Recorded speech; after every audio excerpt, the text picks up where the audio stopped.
guys, today I'm going to cook a scone. So I'm gonna show you what is the ingredients for my scone. So I have a 1 egg, and then I have a cooking butter and a baking powder, yeast, of course the sugar, and I'm going to put dried cranberries, a little bit, and I'm going to put a raisin as well, and then the flour, self-raising flour. So there's the mug because I need to measure the flour. So I'm going to start the egg in here.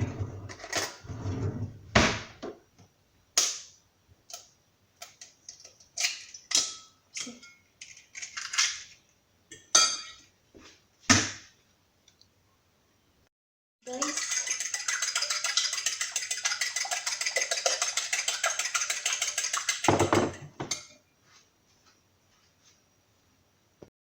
tapos magtatabi ako ng kaunting egg wash kasi gagamitin ko to sa taas mamaya. So kaunti lang siya, i-brush ko lang naman siya sa taas eh. So kaunti lang itatabi ko.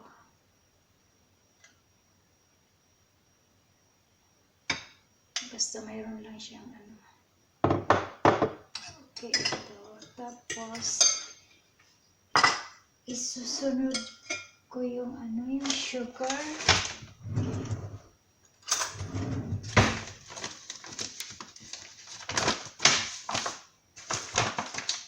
Ano lang ang ilalagay ko? 2 tablespoon.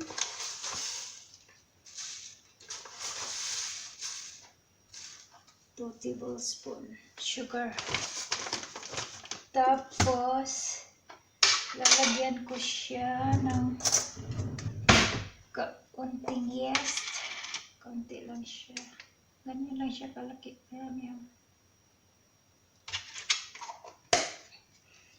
And also baking soda.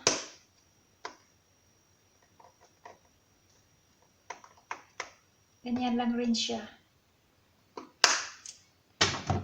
Tapos babatihin ko muna siya.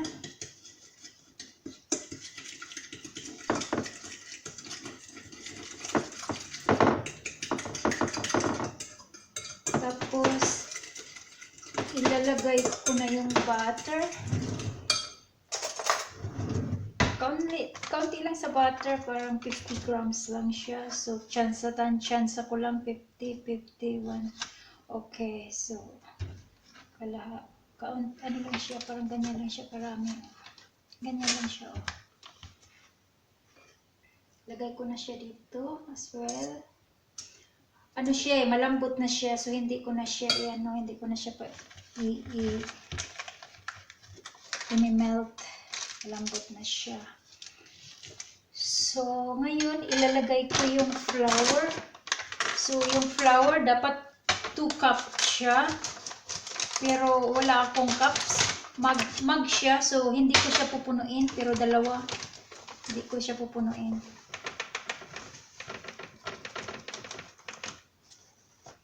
Parang ganyan lang siya, oh. So isa.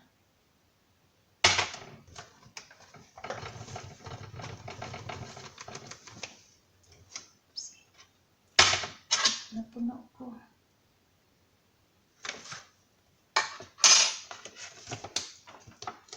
Dalawa.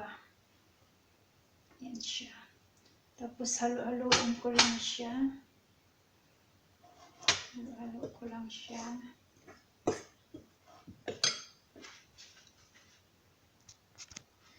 So ito na siya, guys. So parang ano siya, kulang siya. So may nakalimutan ako sa ingredients. Is milk siya. So that lalagyan ko siya ng milk. So, lalagyan ko siya ng milk, guys. Tapos, gagamitin ko yung kamay ko para ganon-ganon siya. Himas-himasin ko siya. So, maghugas muna ako ng kamay. So, malinis na yung kamay ko, guys. Iaano ko na siya. Gaganunin ko na siya. Hanggang maano siya. Mess ito, pero okay lang pag naano na siya.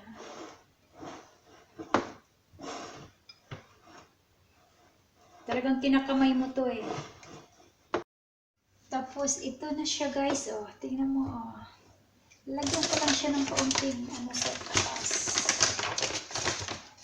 Kaunting flour.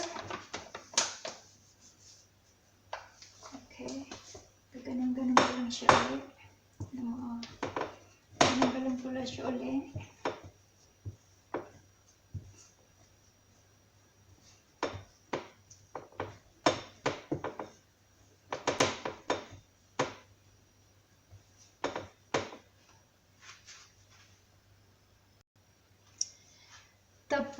Tapos na siya. So, ang gagawin ko is ilalagay ko na tong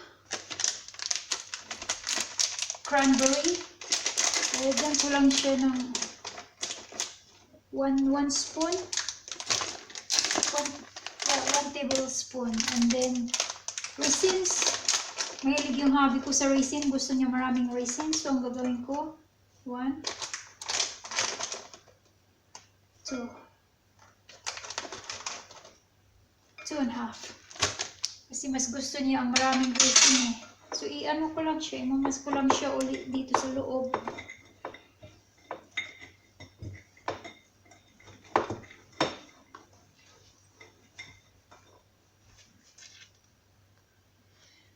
So, tapos na siya, guys. So, ang gagawin ko is, i-ano ko na siya. Kukuha lang ako ng malinis na sangkalan. Malinis to eh, pang salad to. Kaya dito ko siya ilagay. So, lalagyan ko lang siya ng kaunting flour dito. Kasi ikakat ko na siya. Ganyan lang siya, oh. Ikakat ko na siya. So, gaganyan ko lang siya. Flat ko siya kaunti.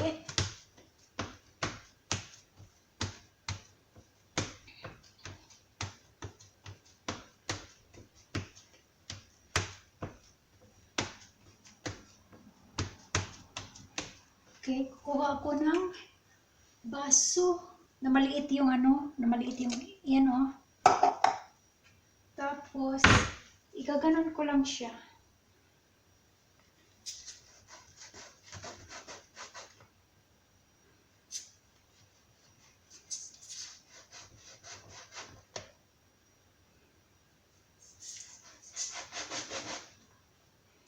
Okay.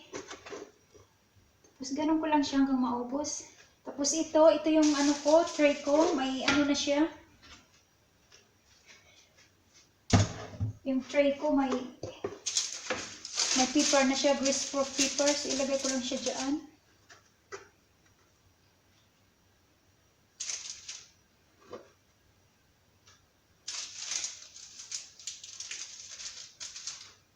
The same na yung ano hanggang maubos. Tapos, habang inaano ko, isi-set ko na yung oven ko.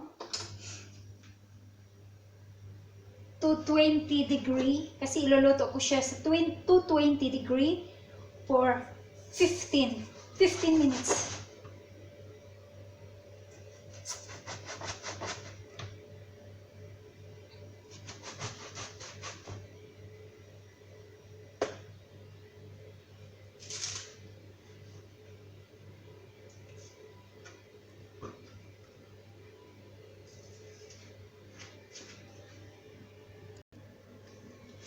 So, ito na siya, guys. Ito na siya, oh. So, ang gagawin ko is lalagyan ko siya yung igwas kanina. Lalagay ko lang siya sa top. Ganyan lang siya, oh.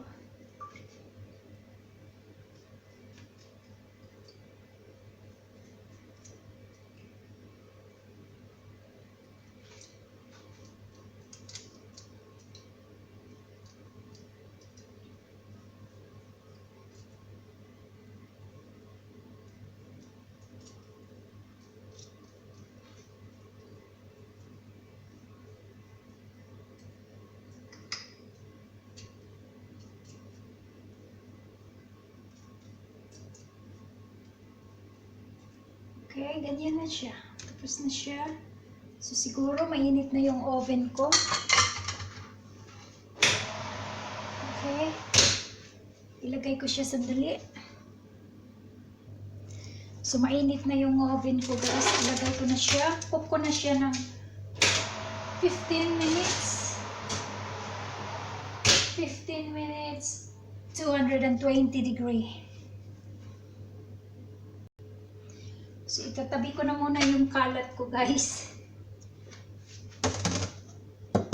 Habang inaantay ko yung 15 minutes. Luto na siya, guys. May 15 minutes na nakalipas. Ngayon, tatanggalin ko na siya. Patayin ko na siya. Tapos, ipapakita ko sa inyo. Ito na siya, guys. Sat. Yan na siya, guys. Tingnan mo. Tapos, ang gagawin ko is palalamigin ko siya dito.